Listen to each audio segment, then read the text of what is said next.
Hey, wanna know who this soup man is who dissolved 500 vegetables? Oh no, 500 victims. So you've landed on the right video. But before starting the video, can you press the subscribe button so you'll become a part of our community? So without any further delay, let us get on to it. The story of Santiago Meza, aka El Pozalero. Movies are commonly used to describe the glamorous aspects of cartels, their financial power and their position. Few things are as dark, nasty and horrifying as cartels disposing of the death of their opponents from behind the scenes. Only the top of the pyramid gets to live in Santiago. Meza Lopez came from a humble upbringing. He was a poor farmer's child who loved animals. It was his love of animals that drew him to the drug cartels. That and an urgent need for money. You know how cartels promise you endless riches for just a little bit of dirty work? That's always the hook, to make a threat or carry out a shady drug deal within months. So Santiago started working with the Ariana colleagues cartel in 1996. He looked after their horses and did their masonry work. It was honest work that simply paid better than anything he could do on his farm. You'll be wealthy. Unfortunately, Santiago fell for this trap, and soon he was arranging drug deals for Ariana. The Ariana cartel began a bloody war with the notorious Sinaloa cartel at the turn of the century. Both cartels wanted control over the same trafficking routes into the US, but there's nothing simple about cartel fights. Constant attacks, kidnappings and assassinations were terrifying. And Felix encouraged this by promoting him as he monitored the depots around Tijuana. Felix was their drug dealer first, then their drug office keeper. He was disciplined and dedicated. A shocking 24,000 people died in just a few short years. But what do you do with all the dead if you're a cartel boss and you don't want the cops on your tail?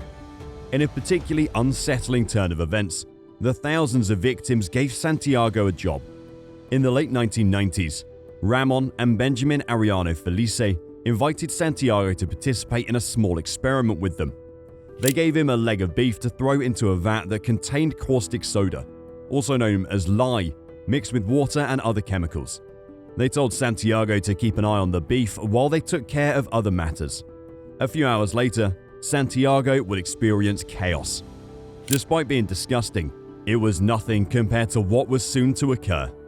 The Ariano Felice brothers told Santiago about the experiment 6 months later. He would carry out their dirtiest work and turn their enemies into bats of a lie. The brothers had asked foreign cartel members for advice on how to dispose of corpses because they were in over their heads, literally in war victims, and simply dumping them in shady spots wasn't cutting it anymore. The police were on the lookout for any cartel errors so they could bust them. Currently, Benjamin and Ramon had many of Santiago's henchmen present when he dissolved his first human body, waiting to see if it would succeed in turning all of their adversaries into allies. The body was stripped by Santiago, who then placed it inside a 200-liter container of the same mixture that had previously been in a larger drum. The mixture frothed as the drum's burner was lighted. When Santiago went to dish the following morning, after leaving it to stew overnight, there was no one inside, only a red liquid and a few tiny bone pieces adorning the bottom of the container. El Pozalero was created before you asked, no? When the Ariana Felix brothers received word from LThe that their experiment had been successful, they called in their truck driver, who took the container and drove it to a nearby canyon in the dead of night, threw the remains in there, and then carried the container back to the cartel headquarters. Jose doesn't mean Superman. It comes from pizel, a traditional Mexican soup made with corn and meat. I know, El Pozalero ruined the dish forever. El Pozalero was born before you asked, no? When Ariana Felix brothers received word from LThe that their experiment had been successful, they called in their truck driver, who took the container and drove it to a nearby canyon in the dead of night, threw the remains in there, and then carried the container back to the cartel headquarters. The Tijuana cartel would like to handle their bodies in this way, and Santiago became their chief cleaner. El Pozalero was in charge of everything, purchasing oil containers, gloves made of latex, and caustic soda. El Pozalero appeared to be entirely numb to everything about his profession, and considering that he was now directly subordinate to drug lord Teodoro Garcia Cimental, often known as LThe, it's possible that he was even enjoying it. Every time he got a new body that he needed to dispose of, he would send El Pozalero a text message with a location. But it wouldn't be a straightforward exchange. A group of cars would arrive, and he would be called up to determine which vehicle the body was in. Two goons would then assist Pozalero in loading the body into the car, and he would draw drive off to his lap, where he would take care of the body. Sometimes several bodies would be handled at once, and when it was finished, he would take the bone fragments and dump them into enormous pits beneath the ground. Having his cemetery and experiencing a rise in the business, El Pozalero has the worst sense of the word, but nothing lasts forever, was a ruthlessly violent and headstrong man. This caused several hiccups between him and Ariana Felix brothers in 2008. It all came to a boiling point when LThe decided to switch sides and join the biggest rival cartel in the area of El Chapo and El Mayo's Sinaloa. And since El Pozalero was his man, he took him with him. This is how El Pozalero became the scene, Aloha Carter's chief body disposer too. Before moving on, don't forget to subscribe to our channel, True Crime Chronicles. He was dissolving the bodies of his old co-workers, and he didn't appear to care, which is creepy on so many levels. El Pozalero earned $600 per week in his time and place, which was fantastic pay. He could afford practically anything he desired, and he'd become a terrible sort of celebrity in the cartel world. But his horrifying employment with the Sinaloa cartel would end abruptly in less than a year. He was located by Mexican authorities in January 2009 after an anonymous tip led them to him. When the officers barged in, he was stirring something that smelled awful. He was also inebriated and slurring his words. When they asked him what it was, he claimed it was food soup. You can only speculate what it was. After being arrested, El Pozalero decided to confess. He claimed he dissolved about 300 bodies, but this claim is untrue. The case received widespread media coverage in Mexico. El Quizleto's wife remarked to the media that he would say, "I prefer my job than for my family to die of hunger." Was there really no alternative to the soup man job with Santiago in prison? The police went on to find his gruesome burial site, which was known as the Chicken Coop. El Pozalero was portrayed as a macabre soup master who had done the cartel's bidding for over a decade without asking any questions. By 2017, 500 pounds worth of bones and bone fragments, or 250 kilograms, had been removed. The unsettling twist was that the Chicken Coop, a little farm beside the motorway near Kate, was used to grow hens as well. It served as the ideal mass for El Pozal's horrifying affairs, but only 70 of the many bodies of El Pozalero were destroyed there.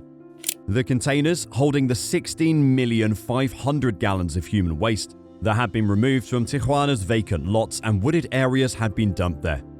Imagine all the victims whose names will never be known due to the cartel's horrific disposal procedure. All the remains that have yet to be discovered.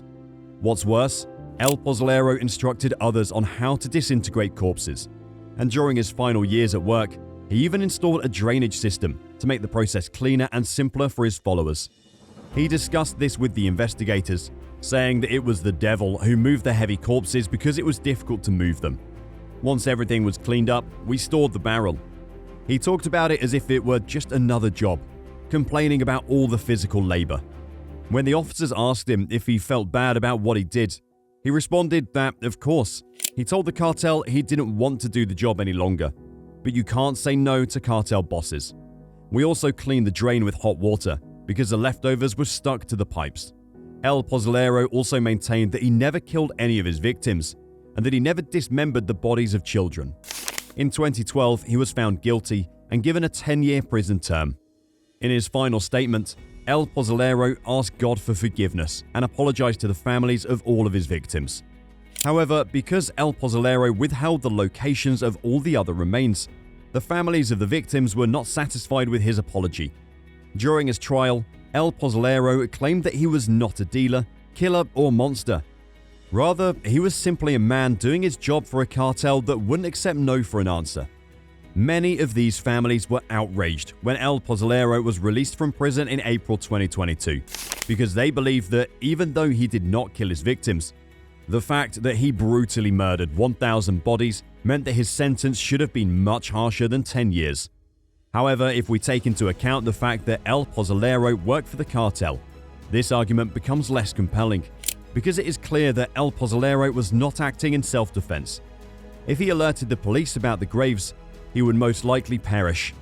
However, it's difficult to even understand the scope of the cartel's wars. Nevertheless, this is not an explanation for all the atrocities he perpetrated while acting under their orders. The Mexican police are still collecting bone remains in the Tijuana region to this day.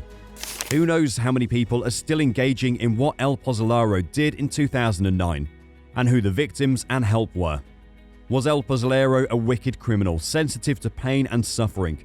Or was he just a regular person, caught in a web of cartel manipulation and threats of violence? Could he have ever gotten away if it weren't for his arrest? This is it for today. Hope you liked the video. If you did, make sure to hit that like button, subscribe to our channel so you won't miss any more videos. Take care of yourselves and we'll see you in the next one.